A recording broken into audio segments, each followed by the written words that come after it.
Hello दोस्तों, स्वागत है आप सभी का एक बार फिर से pro wave x Elliot wave academy में। तो दोस्तों कल जैसा कि मैंने बात किया था इलियट वेव के बारे में, मैंने आपको उसके बारे में कुछ बेसिक्स बताए थे।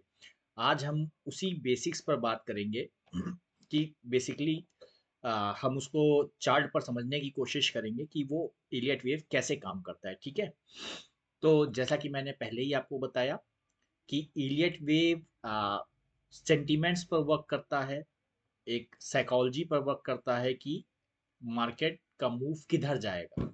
ठीक है, और दूसरी बात, इलियट वेव में दो तरह की वेव्स होती हैं। एक होती हैं इम्पल्स वेव और दूसरी होती हैं करेक्शन। ठीक है, एक होता है इम्पल्स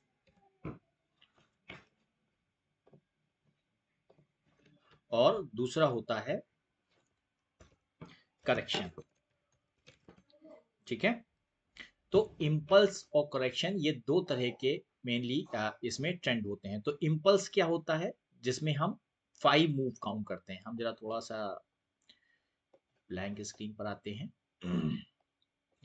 तो इम्पल्स क्या होता है, जिसमें हम 5 मूव काउंट करते हैं, जैसे 1, 2, 3, 4, 5। ये 5 मूव्स मिला के ये इम्पल्स कहलाता है। ठीक है, और करेक्शन क्या होता है, जिसमें हम 3 मूव काउंट करते हैं, यानी कि ए, बी, सी। ठीक है, तो ये हो गया हमारा करेक्शन, जिसमें हम 3 मूव काउंट करते हैं, ए, बी और सी। ठीक है, अब मैंने कल आपको कुछ बेसिक्स बताए थे, मैं एक बार आज पहले उन्हें दोहराता हूँ। ठीक है, उसके बाद हम आगे बढ़ते हैं। ठीक है, तो सबसे पहला जो बेसिक रूल था इम्पल्स का, वो था कि वेव टू कभी भी 100% रिट्रेस नहीं हो सकती। यानी कि जैसे कि यहाँ पर अगर आप देख रहे हैं, इस जगह पर यहाँ पर देखिए, ये वेव 1 बनाई है और ये वेव 2 है, तो ये वेव 0 है। ठीक है ना, मतलब सॉरी, पॉइंट 0 है। ठीक है, तो पॉइंट 0 से ये पॉइंट 1 बना, जो कि एक वेव बनी। इसके बाद पॉइंट 1 से पॉइंट 2 तक ये वेव 2 काउंट की जाएगी। ठीक है ना, तो वेव 2 नेवर रिटेस 100% ऑफ वेव 1, यानी कि वेव 2 कभी भी यहाँ तक नहीं आ सकती। ठीक है, ये रूल है कि वेव 2 कभी भी वेव 1 का 100% रिट्रेस नहीं कर सकती, यानी कि पॉइंट 0 तक वेव 2 कभी भी नहीं आ सकती। ठीक है, अगर आ रही है तो इसका मतलब हमने काउंटिंग कुछ गलत की है। अगर इम्पल्स काउंट कर रहे हैं और वेव 2 काउंट कर रहे हैं, तो वो कभी भी 100% नहीं आ सकती। ठीक है, इसके बाद कितना आ सकती है, ये मैं आपको बाद में बताऊंगा। अभी जो हमने बेसिक रूल में पढ़ा था, अभी मैं सिर्फ उसकी बात कर रहा हूँ। ठीक है, फिर दूसरा रूल था, वेव 3 जो है वो सबसे स्ट्रॉन्गेस्ट वेव होगी। ठीक है ना, वेव 3 सबसे कभी भी सबसे छोटी वेव नहीं होगी। Wave 3 is never the shortest.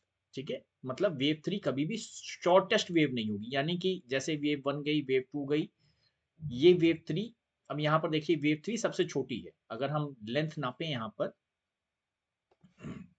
तो पॉइंट 0 से अगर वेव 1 की लेंथ नापें, ठीक है, तो 2.81% आ रही है। और 0.4 से हम 0.5 की लेंथ नापें, तो 6.36% आ रहा है। लेकिन अगर हम 0.2 से और 0.3 की लेंथ नापें, तो वो 2.34% ही आ रही है। ठीक है ना, अगर आप चाहें तो उसको थोड़ा सा और बदल सकते हैं। ठीक है, तो कभी भी बेसिकली मैं ये बताना चाह रहा हूँ कि वेव 3 कभी भी छोटी वेव नहीं होगी। ठीक है, कभी भी ये शॉर्टेस्ट वेव नहीं होगी। इसको इम्पल्स में सबसे स्ट्रॉन्गेस्ट वेव कहा जाता है। ठीक है, इसलिए ये कभी भी सबसे छोटी वेव नहीं होगी, ये रूल है। ठीक है, wave 3 never be a shortest wave. ठीक है, फिर इसके बाद वेव 4, इसको मैं हटा देता हूं। इसके बाद वेव 4 कभी भी वेव 1 को ओवरलैप नहीं करेगी। तो बेसिकली रूल के हिसाब से क्या है, यहाँ पर कुछ चेंजेस हैं, कुछ गाइडलाइंस हैं, वो मैं आपको बाद में बताऊंगा। तो देखिए, जैसे कि ये वेव 1 अगर यहाँ तक बन रही है, देखिए ये वेव 1 आ रहा है ना,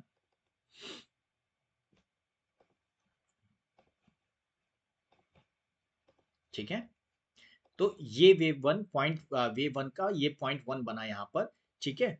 तो वेव फोर कभी भी वेव वन को ओवरलैप नहीं करेगी, यानी वेव वन कभी भी इसको क्रॉस करके यहाँ नीचे नहीं जाएगी, ठीक है। यहाँ पर मैं फिर कह रहा हूँ कुछ गाइडलाइंस हैं, अभी ये बिल्कुल बेसिक है, तो अभी आप इतना समझ लीजिए कि वेव फोर कभी भी वेव वन को ओवरलैप नहीं करेगी, ठीक है। इसके बाद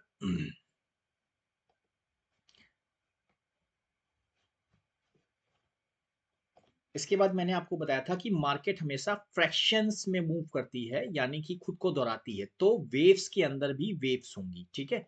अब यहाँ पर मैं आपको एक चीज बताता हूँ, इसमें से जो मतलब ये जो आपने फाइव मूव का ये इम्पल्स वेव बनाया है, इसमें से भी वेव वन यानी कि ये वाली वेव जो है, वेव थ्री यानी कि जो ये वाली वेव है, और वेव फाइव ये वाली वेव, ये इम्पल्स होंगी, ठीक है। Wave one, wave three, wave five ये इम्पल्स वेव होंगी, और वेव टू और वेव फोर ये करेक्शन वेव होंगी, ठीक है। वेव टू और वेव फोर करेक्टिव वेव होंगी, ठीक है। तो अब क्योंकि ये इम्पल्स है, ठीक है, तो मैंने आपको बताया कि इम्पल्स में फाइव मूव्स होते हैं। तो अगर मैं बात करूं कि वेव वन में कितने मूव होंगे, तो वेव वन में भी वन टू थ्री फोर और फाइव मूव ही होंगे, ठीक है। इसी तरह से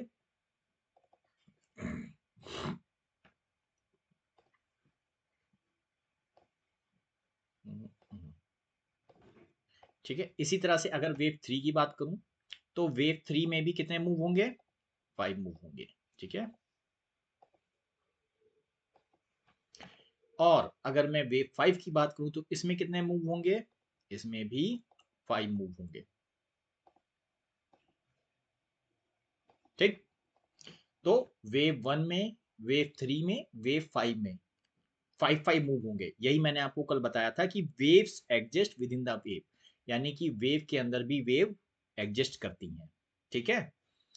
और अगर मैं बात करूं ए बी सी की, तो सॉरी, अगर मैं बात करूं वेव थ्री और वेव फोर की, तो मैंने आपको बताया ये करेक्टिव वेव है, तो करेक्टिव वेव में कितने मूव्स हो सकते हैं, थ्री मूव होंगे, ए बी सी, ठीक। यहां पर भी ए बी सी, ठीक है। तो वेव के अंदर वेव होंगी, ठीक है,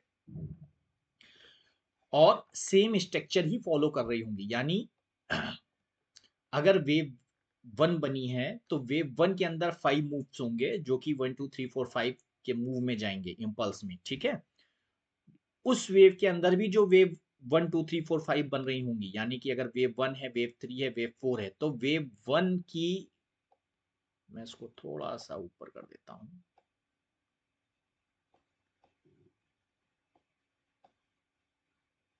अब सही।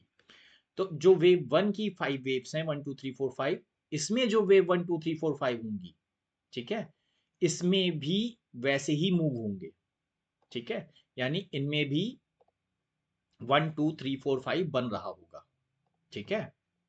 तो और सेम यही ए बी सी जो बन रहा है, उसमें भी करेक्शन में भी ए बी सी बन रहा होगा। तो करेक्शन भी कई तरह के होते हैं, उस पर हम बाद में बात करेंगे। अभी मैं आपको सिर्फ बेसिक जो था उसको मैं समझाने की कोशिश कर रहा हूँ कि बेसिकली इसका मायने क्या था, ठीक है।